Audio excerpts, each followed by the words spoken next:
Hello, you're welcome to News Today with me, Kamini Nyamani Amana. Coming up, commercial court rules that anti-graft campaigner Andy Awuni lacks locus to sue against the sale of Merchant Bank Ghana to Fortis Private Equity Fund. In business ahead, the latest figures released by the Bank of Ghana shows majority of banks in Ghana pay less than 10% on cash they take from customers. For you details of these stories and plenty more over the next 60 minutes, don't go away.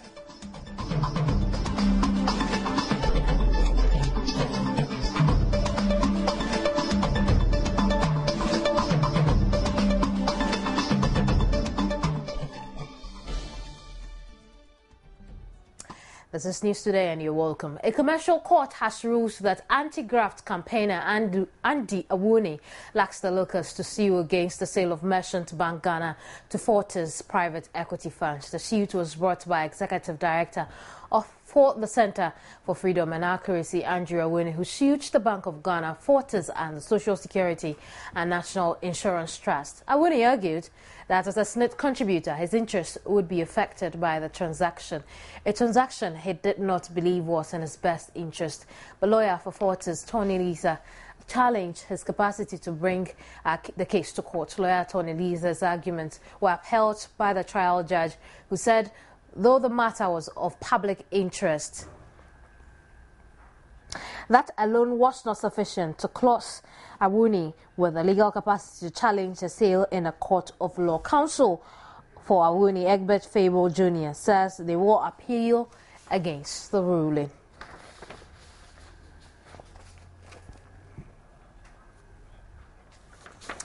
We'll try and reach Andrew over the telephone and find out how he feels about this and the two other cases to be heard on January 27. In the meantime, the Ghana Health Service has rescinded its decision to demand 1% of the health insurance reimbursements paid to the various health centres. The Director General explains to Joynews the proposal was still under consideration and that it had not been concluded. Administrators of the various health centres would not speak on record but are clearly unhappy about the attempt by the Ghana Health Service to claim 1% of the monies due them from the NHIA in settlement for services provided patients. According to them, they are already constrained with salary payments from their internally generated funds and the acquisition of new equipment to enhance their work, and that subscribing to the proposal was not an option, especially since the reimbursement themselves take too long. But the Director General of the Ghana Health Service, Dr. Ebenezer Appiah-Dentra, said the issue had been misconstrued. At the medical directors meeting, they agreed that okay, then we can make a contribution to a fund, and then we put in a mechanism as to the disbursement so that we can support each other. Because basically all of us have one goal, ensuring that the people in this country receive adequate care. It's not only the people in Accra or people in maybe just some strategic locations, but everywhere. So if you put resources, you can do that. He, however, explains the rationale behind the initiative. He says will only be implemented once the medical managers of the government and district hospitals agree. We've hinted the National Health Insurance. We've discussed with them, but then they will take time to prepare. Well, and it's good for us because we're also now trying to educate our people on it. But this one is just the discussion stage, so we will have to take time to clarify it more and more. So all those who are doubting its viability will just go slow on it and not just implement it, because everybody has to come on board. He added the Ghana Health Service is already negotiating with the NHIA on claim payment delays. We have problems with rejection. So now, together with insurance, now they are developing e-claims. In other words, now you don't have to be writing. You use a computerized system and then you send your claims to them. We're also looking at certain areas where we felt that they should also be refunding when it comes to something like oxygen.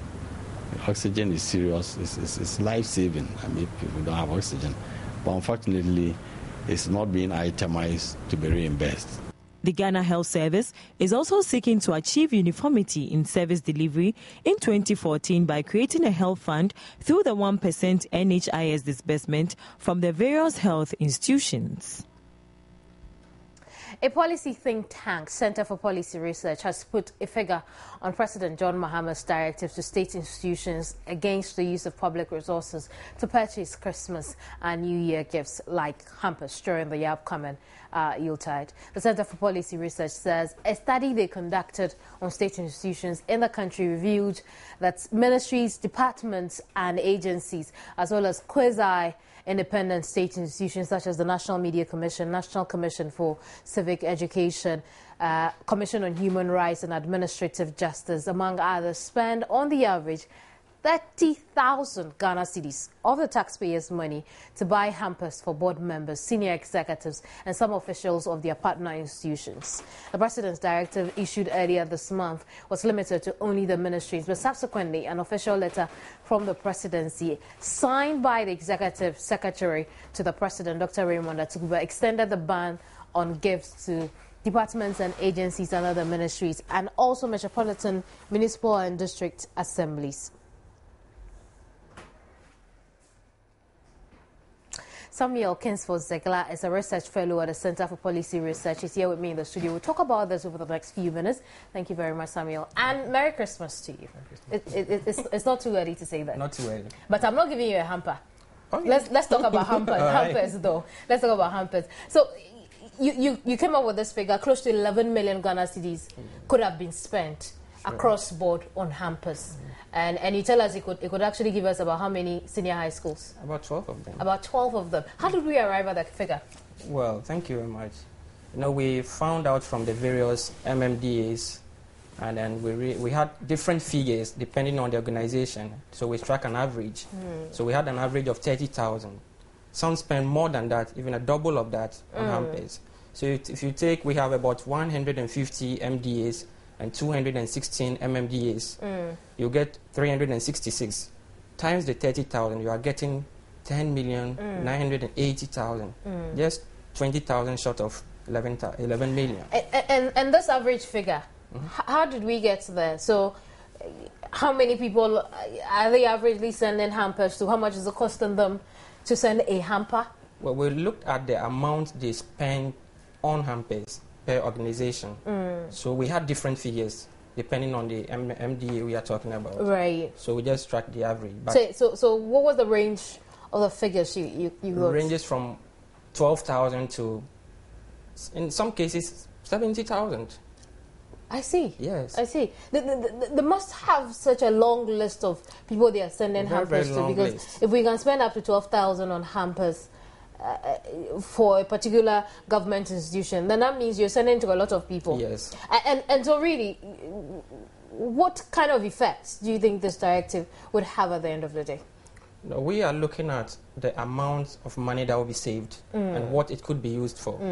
So we, for instance, stated that it could build about 12 of the senior high schools that the government proposed. But we won't be doing that. Now, we are saying that look at the benefits on the larger society of building one senior high school in a community that does not have a senior high school.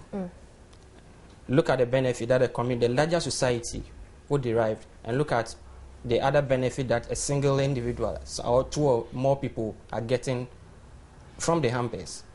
So it will have a very positive impact on the larger society than for a few people to just take the hampers and go and consume. Has your outfit ever got any hamper from any institution at all? No, as far as I'm concerned.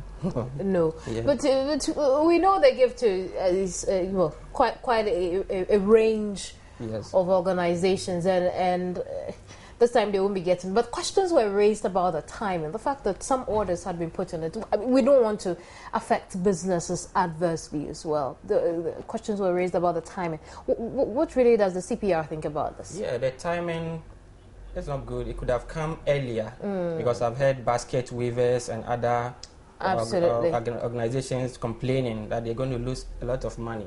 But we're also looking at the social benefits. Now, if the basket weaver is losing money, the effect applies to his immediate social or economic circle. look at the effect, but look at the effect of building a senior high school in a community, the number of children that will benefit from education. So if a few people are going to suffer for the larger society to benefit, it is better than for the larger society to struggle while a few people enjoy. But those 12 senior high schools, you say those 11 million Ghana cities can build, really. Okay, after we've saved the money, then what? Well, we are just making a suggestion. We are saying that this is something that you can use the money for. So how you see, my problem is, yes, we've asked them not to do it. Not to do it. But we don't have a clear roadmap, if you like. That, okay, we've saved the money, let's use it for something. Because we don't want a situation whereby would have to account for the money and then we can't do that. We would want to avoid that. What should we then do after we've decided that we don't want to buy the hampers anymore? There is the money. What next? Yeah, if in our statement, we called on the Chief of Staff to make sure they comply with the directive. Now, the second stage, the next stage we'll be moving to is to find out if some MDAs or MMDAs complied or not. And if it happens that some of them do not comply, we'll bring them out. We'll expose them. Now, we'll move to another stage where we will question what the money that has been saved would be used for. Well, my fear, honestly, is the fact that we'll find other very nice ways of sending the hampers. We could now begin to send them in real cash, because the President's directive didn't say that don't give gifts at all. I don't know. I think the directive mentioned gifts and singled out hampers as one example. Would cash fall within that? Yes. Sending the cash to some brown envelope or something. On what basis will you put cash in an envelope and go and give to somebody? As a state institution, if the person has not rendered any service to your organization, on what basis are you going to put cash in an envelope and give to the person? But you see, the thing about the timing we were talking about earlier, and the fact that people had put in orders. Some of the business women I heard were explaining the fact that they had to pre-finance, and so they had already bought some of the gift items to put into the hamper. They had made orders for their baskets, and then the question of, well, how could this also affect the jobs of these people? This directive perhaps came at a very bad time. Yeah, it will definitely affect the jobs of some people, but we should not always look at the few people. Now, a percentage of your tax, your income goes into tax. A percentage of my income at the end of every month goes into tax. Now, should we allow the taxpayers' money to be used for the benefit of the few people? So if today some few people are going to lose some contracts, but the benefit, that is if the money is used for the intended purpose, then I think the larger society will benefit, and it is better for the larger society to benefit than for a few people to gain. How can they start showing appreciation then? Don't use state money, don't buy gifts. Say a particular institution would like to show appreciation. How do you suggest they do that? Just get some cards and send to them. Are we a card kind of people? And sending the card, is that also not under gifts? Yeah, in my organization, for instance, CPR, this year, you know what we did? We designed a card and we sent it by email. I see. So electronically. Cost free.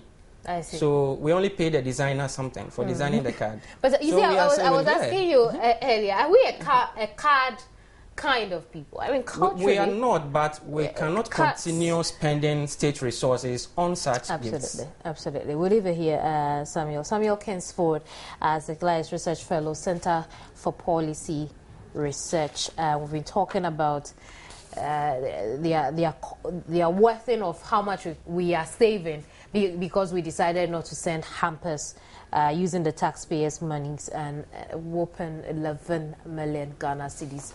It's good we're saving it. Anyway, let's move to some other stories now. And yes, what we'll do instead, we'll go to the Pediasi Lodge where President Mahama is meeting the members of the Council of State. We'll bring you some live feed. Let's take a look at it now. for ministers of state, directives to set up a special task force to deal with public officials implicated in the Auditor General's report, directives to ministers to also set up committees to deal with issues affecting their ministries down to the district level. The re-registration of all government vehicles, increasing the budgets of anti-corruption institutions like the SRAG, ECO, and NCC. Directive to stop the sale of government bungalows and vehicles. And the last but not the least, the recent timely directive to prevent MDAs from using public funds for Christmas hampers. We are also happy about your posture and frequent assurances of your commitment to fight corruption at every opportunity. Your Excellency, our concern, however, is with the responsiveness of our legal system, which is key to the success of your efforts to stem corruption. Regretfully, the slow justice and the inadequacy of the number of legal officers at the Attorney General's Department have over the years served a major drawback to the fight against corruption. I believe that will not be fully appreciated if the critical enforcing arm of government remains weak.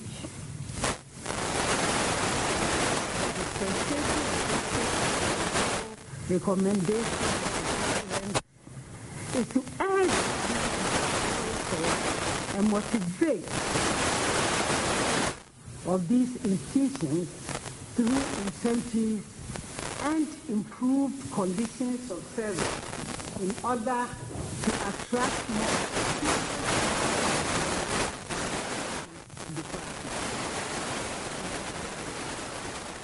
The Council has taken note with satisfaction and commitment to fiscal discipline and commend government.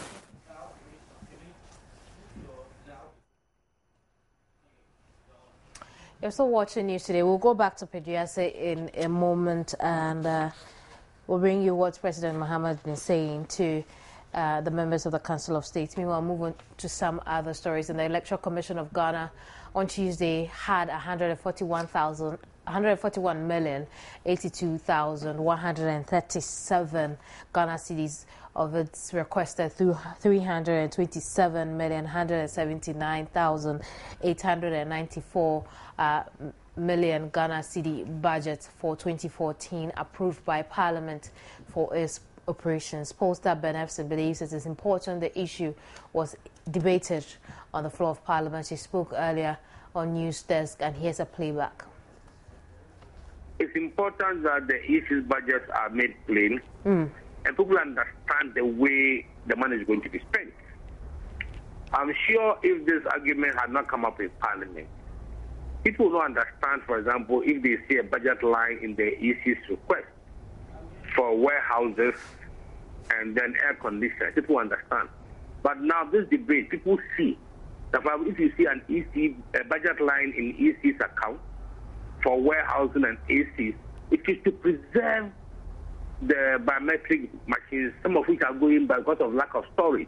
Now, the Ministry of Finance, they have miscellaneous that the EC can apply to. I'm glad that the House is seeing the difficulties the EC goes through. But people often tend to forget, apart from the district level elections, which will see an increase in the polling station from 26,000 to about 32 or 35,000, the referendum on the entrenched clauses is like an election. Yes or no, do you want it? So I think that we should see the need, if not now, to eventually give them the monies they want and what they want to use it for. It will impact on it, the allowances they need to pay.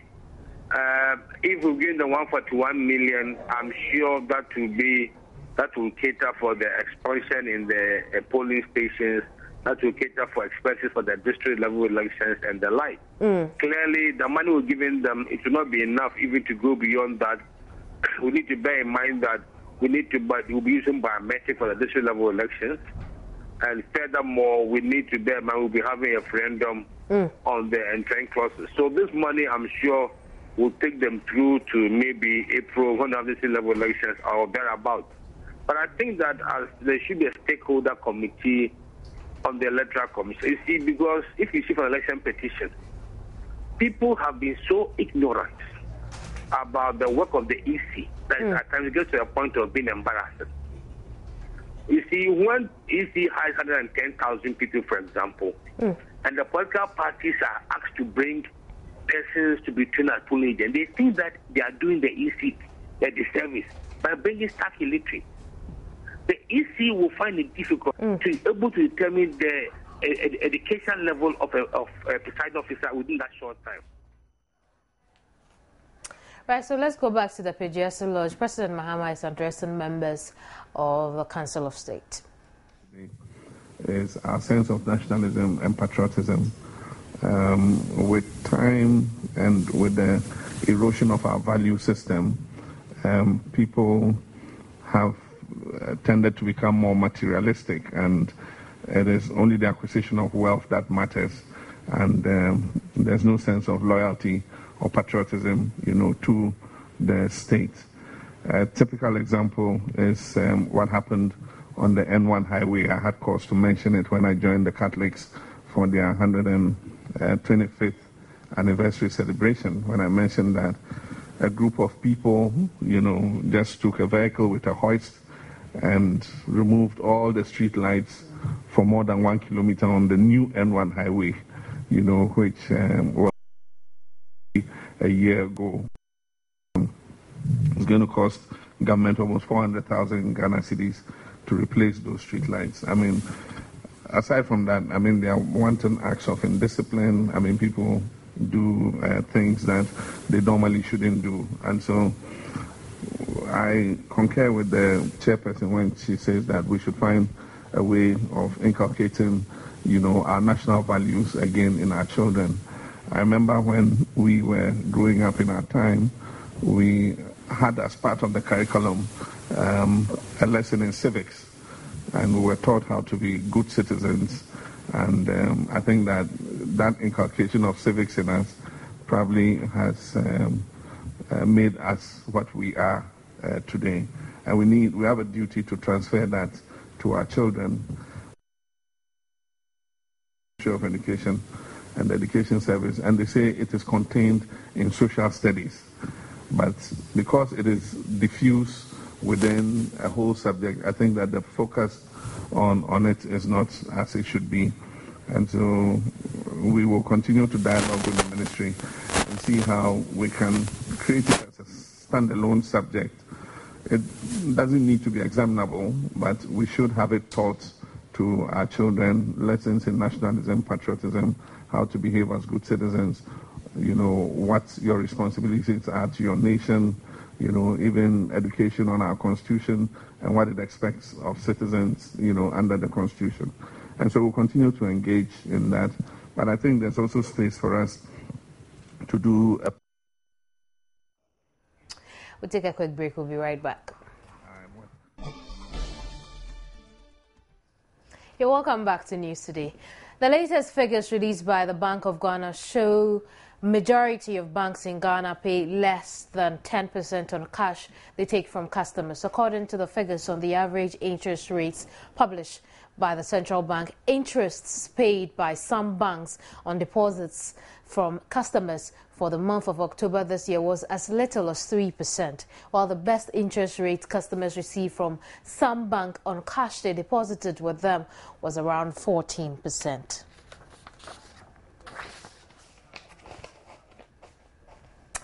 The Agbozume market in the Ketu South municipality of the Volta region, although generates massive revenue for the assembly, is also faced with several challenges. To get these challenges addressed, the Market Women Association has presented to the municipal assembly, prompting a visit by a delegation to the market led by the MCE. After the visit, the municipal chief executive announced new sheds will be constructed for the Agbozume market to deal with the perennial problem of market women having to trade in the open space and often at the mercy of the weather. He noted that due to huge amount of revenue the market generates for the assembly, there is the need to make sure they are provided with the requisite infrastructure to make selling comfortable. In addition, a health center situated at the Agbozume market will soon be upgraded. At the clinic, the staff, who are only 2 community health nurses and 2 midwives, complained about the lack of potable water in the facility, which affects healthcare delivery. The municipal chief executive assured them of providing water to the facility in due time to ease their problems. The roofing level. We are now working to make sure that the contractors return to the various project sites so they can roof the building, so that we can get them in place for use by the close of second quarter of next year. Why we are doing this, because we want to have a situation where we will not have much pressure on the municipal hospital. And like the president said, that the various assemblies must make sure that we reduce maternal mortality, the rate. The chief executive later visited the Metro Mass Bus Terminal at the Aflao main station, which is under rehabilitation, and a 20-shop 2-story building. Make sure that our women are provided with the needed sheds, and then also fence the various markets, as you've seen. We are also working to make sure that the gates are provided so that women folks who are selling in the markets can have the needed security as far as their wares are concerned. And then also we're trying to make sure that we provide security lights in the market. As you can see, some of these lights have been provided. So the focus now is to make sure we repair some of the stores that have not been repaired. We will get all this in place so that we'll be able to raise enough revenue as far as market tools and other things are concerned. This is Komlado's report for Joy News. Facebook has acquired SportStream, a startup firm that analyzes social media mentions of sports. The social networking site said SportStream enables users to aggregate, filter, and display real data. The acquisition is expected to make it easier for Facebook's media partners to find posts about sport on its website and use them in their content. The move is being seen as an attempt by Facebook to be a real-time social content provider like rival Twitter.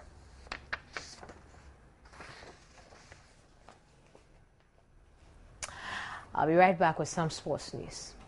Yeah, welcome back. We'll bring you some sports news now. And Ghana has been drawn in a tough group with North Korea, Germany and Canada for 2014 FIFA Under-17 Women's World Cup in Costa Rica. The Black Maidens are pitted in Group B and will play their opening group game against North Korea on 15th March at Estadio Edgardo Baltodano in Liberia. Ghana's second game will also be against Germany, whom the Black Maidens on 18th March, with the Black Maidens on 18th March at Estadio Edgardo Baltodano in Liberia as well. The Black Maidens lost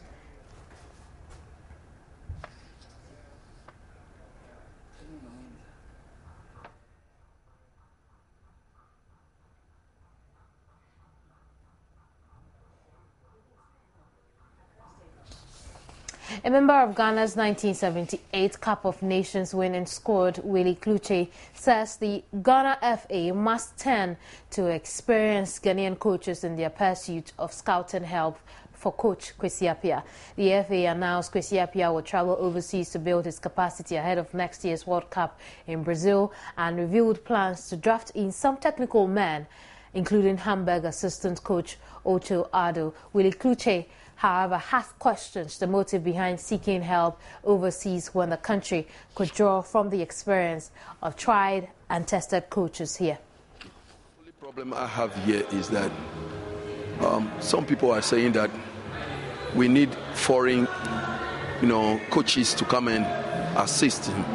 But I don't believe in that.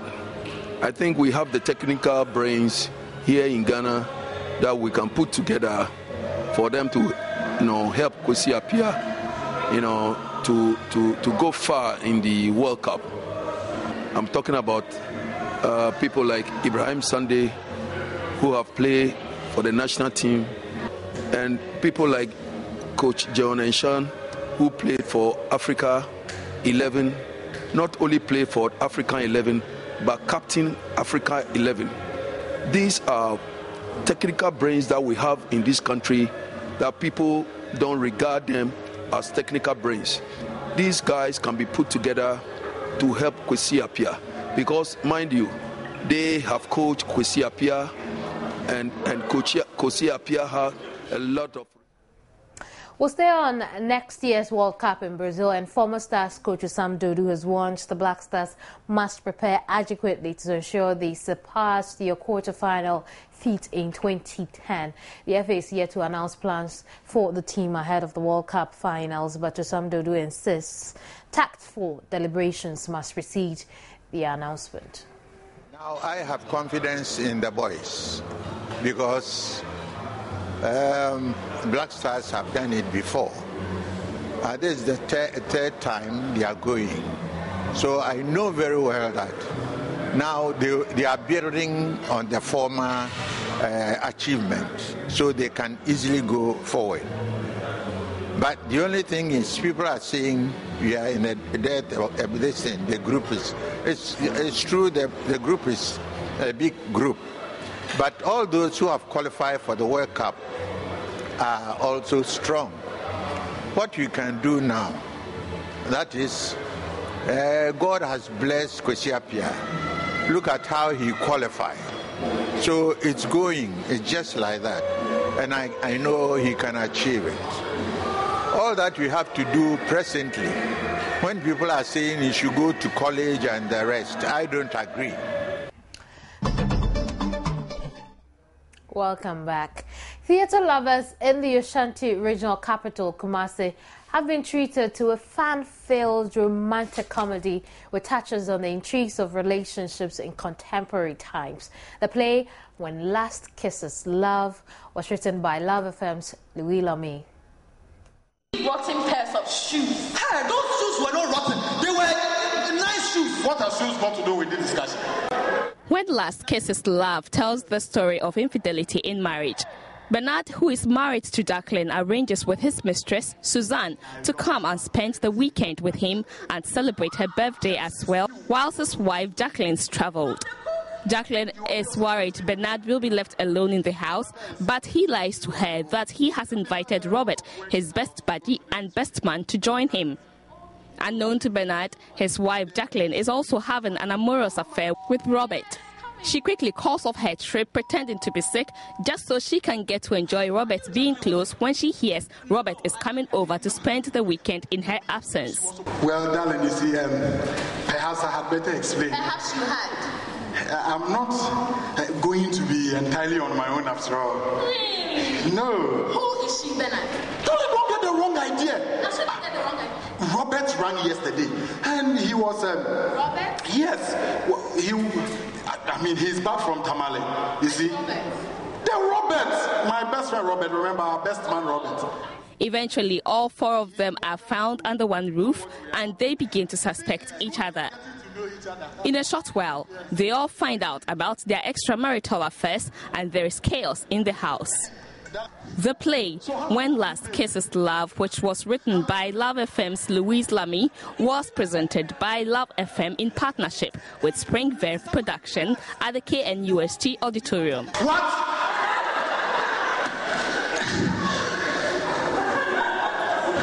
Robert, Nice work there. You're watching News Today. Here are our main stories. Commercial Court rules that anti-graft campaigner Andy Iwoni lacks locus to sue against the sale of Merchant Bank Ghana to Fortis Private Equity Fund. Latest figures released by the Bank of Ghana show majority of banks in Ghana pay less than 10% on cash they take from customers. For more news on myjoyonline.com. Totally grateful you stayed through. My name is Kimini Nyamani Amana. Goodbye.